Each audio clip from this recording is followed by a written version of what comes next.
रद्द कर देंगे। अरे भैया, रद्द करने के सिवा और स्टे देने के सिवा उनको कुछ आता है क्या? 2.5 साल में तो सब मेट्रो को भी स्टे दिया था, कारशेड को भी स्टे दिया था, कोस्टल को भी स्टे दिया था, नागपुर मुंबई समृद्धि को भी स्टे दिया था, जलयुक्त शिवार को भी स्टे दिया था। सभी योजनाओं को स्टे देने का काम महाविकास आघाड़ी सरकार ने किया था, तो उनसे क्या और उम्मीद कर सकते हैं हम? धारावी जो है, 1-2 लाख लोग रहते वहां पर, कीचड़ में, गंदे नाले में, आजू बाजू में इतनी गंदगी है, उसमें रहते। खुद तो बड़े बड़े बंगले में रहते हो और गरीबों को कीचड़ में रखते हो, लेकिन गरीबों ने वहां के सोचना चाहिए। उसमें 1-2 लाख घर, इन्होंने तो सिर्फ क्वालिफाई होने वाले को घर देने की बात की थी। हमारी सरकार ने तो हाउसिंग फॉर ऑल, सभी लोगों को घर देने का ऐलान कर दिया है और वहाँ वैसे निर्णय लिया है। और 1 लाख की एक घर की कीमत कम से कम 1 करोड़ हो गई, तो 2 लाख करोड़ के घर वहाँ बनेंगे।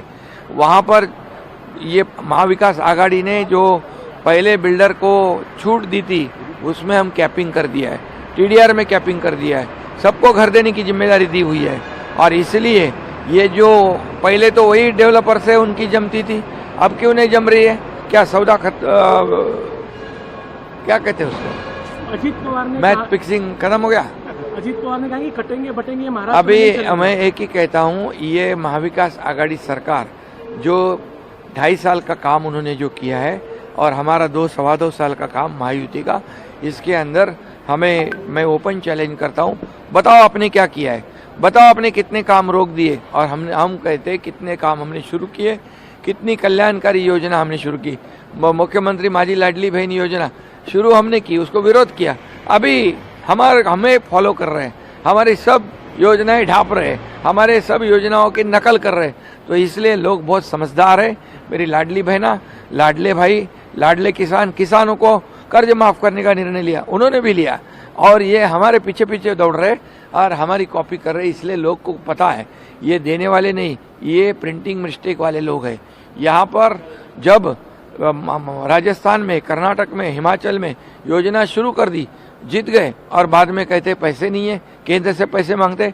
ये झूठे लोग हैं, मकार लोग हैं, ये फरेबी लोग हैं और जनता इन पर भरोसा नहीं करेगी, क्योंकि लाडली बहनाओं के खाते में हमने 5 किस्त तब जमा कर दिए, क्योंकि हमें पता था कि आचार संहिता लग जाएगी तो यही रोकेंगे और यही बोलेंगे नहीं देना है, क्योंकि यही लोगों ने कोर्ट में गए, ये कोर्ट में मुंबई हाईकोर्ट में गए, नागपुर हाईकोर्ट में महाविकास आघाड़ी के लोग गए। तो ये हमारी बहना जो है, ये उनको पर भरोसा नहीं करेगी। पूरी तरह उन्होंने तय कर लिया है कि महायुति की सरकार फिर आएगी, पूरे मेजोरिटी से, फिर पूरे थम्पिंग मेजोरिटी से।